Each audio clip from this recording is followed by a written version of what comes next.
Um remédio em fase experimental está no centro de uma discussão inédita no Brasil.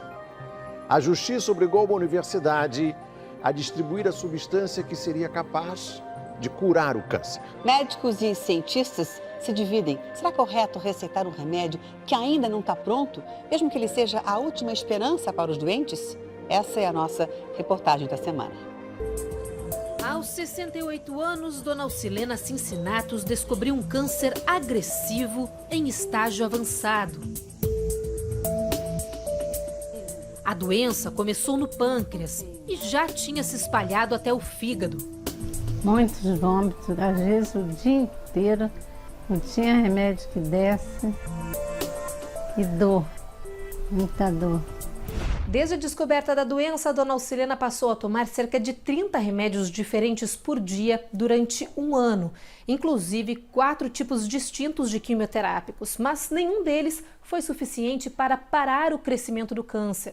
Ela só parou de tomar todos esses medicamentos no mês passado, quando os médicos disseram que não tinha mais o que fazer para deter a doença. E ele falou muito carinhosamente comigo: Rosane, não tenho mais nada para fazer. Agora a gente tem que dar suporte e qualidade de vida para ela. Mas como assim? Não aceito isso.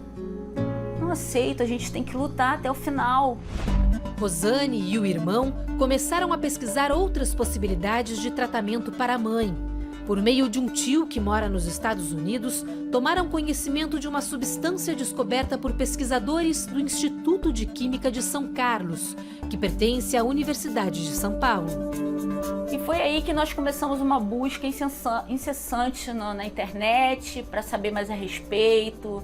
Conhecemos os cientistas, né, que fizeram a fórmula, ouvimos depoimentos de pessoas que faziam tratamento, sabe? Não foi uma coisa assim de ouvir, eu ouvi falar que isso melhora. Não, nós falamos com as pessoas que realmente estavam usando essa substância e que tiveram resultados positivos. A substância tem um nome complexo: fosfoetanolamina sintética. Ela foi desenvolvida há mais de 20 anos nos laboratórios da USP e vinha sendo usada de forma experimental por centenas de pacientes. Para a droga ser vendida ou distribuída aos pacientes com câncer, faltam etapas importantes, como mais testes e a aprovação das autoridades brasileiras. A droga é a combinação de uma substância muito comum utilizada em shampoos de cabelo, chamada monoetalonamina, e o ácido fosfórico, que é um conservante de alimentos. A mistura dessas duas substâncias gera a chamada fosfoetanolamina, uma versão sintetizada de uma molécula existente no nosso organismo. Antes de entrar na corrente sanguínea, a cápsula é metabolizada no fígado.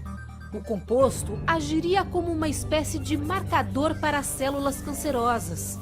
Com isso, seria mais fácil para o sistema imunológico do corpo combater a doença.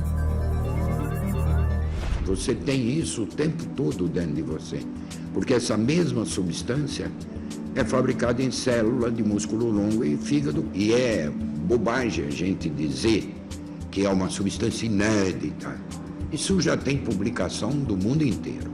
Nós fizemos uma síntese onde a substância tem altíssimo grau de pureza e altíssimo rendimento de reação. O professor aposentado Gilberto Orivaldo Chierici foi o responsável pela descoberta da cápsula. Hoje, ele trava uma batalha para que a substância seja reconhecida e adotada. Eu sou um químico, eu não fiz testes médicos.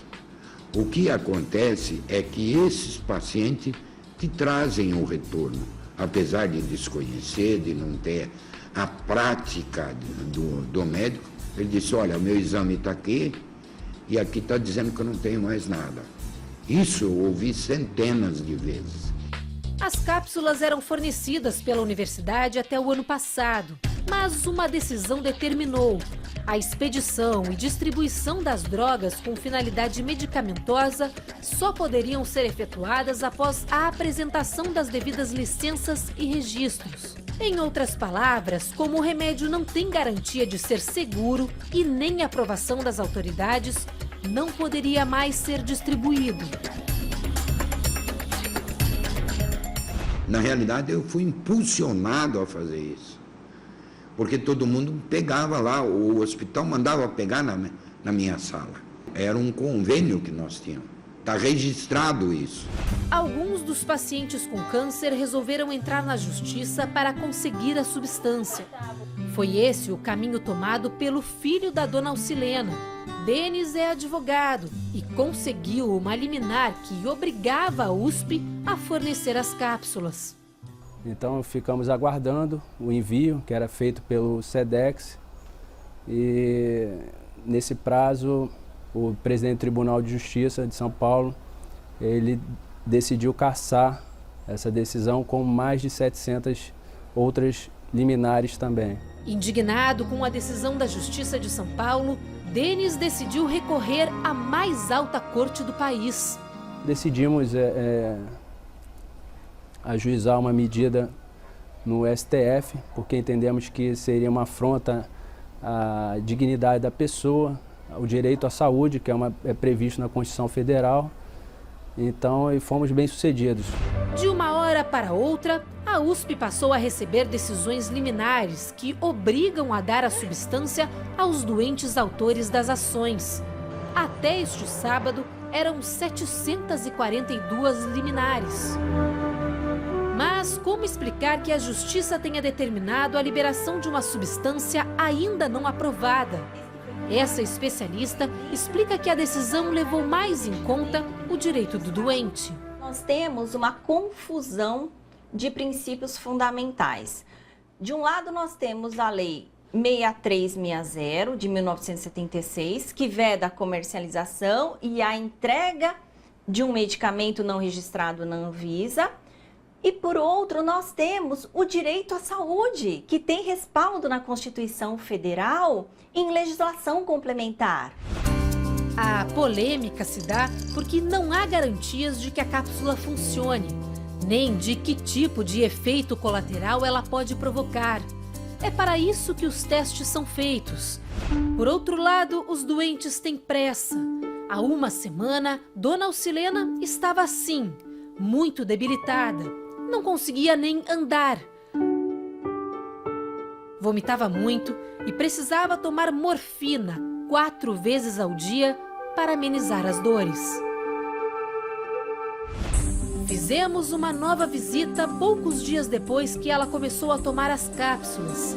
Encontramos a dona de casa assim, mais bem disposta. Ela surpreendeu a nossa equipe ao descer as escadas sozinha. Mesmo com uma sonda para alimentação, ela afirma que se sente bem melhor. Tomara que continue assim, né? Dona Alcilena toma a substância 3 vezes por dia. A recuperação dela ainda precisa ser confirmada por exames clínicos. Na internet, não faltam depoimentos de quem se diz curado depois de usar a fosfoetanolamina sintética. Quando fez 40 dias que eu estava tomando a fosfo, fui chamada para fazer uma cirurgia e o tumor foi para a biópsia e deu negativo, eu já não tinha mais câncer. A fosfo havia destruído as células cancerosas. Como todos vocês, eu tenho um sonho, que essa medicação seja liberada, pois se para mim foi a cura, com certeza para muitas outras pessoas também será.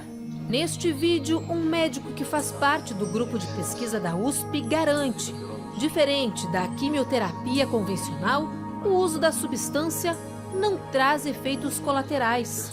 Ele vai exatamente agir somente em cima das células cancerosas. Nós estamos pedindo para que liberem as fases clínicas de um composto brasileiro, de pesquisadores brasileiros. O diretor da Sociedade Brasileira de Oncologia Clínica tem uma opinião bem diferente. Atualmente, nenhum paciente deve receber essa medicação. Essa medicação não é aprovada para uso em pacientes com câncer, ela não foi testada clinicamente, então o médico nenhum está autorizado a prescrever esse tipo de medicação. A universidade afirmou que a substância não é um remédio, que ela foi estudada como um produto químico. E esclarece, não há registro e autorização de uso dessa substância pela Agência Nacional de Vigilância Sanitária, a Anvisa. A USP também afirma que não tem condições de produzir a substância em larga escala para atender às centenas de liminares judiciais que recebeu nas últimas semanas.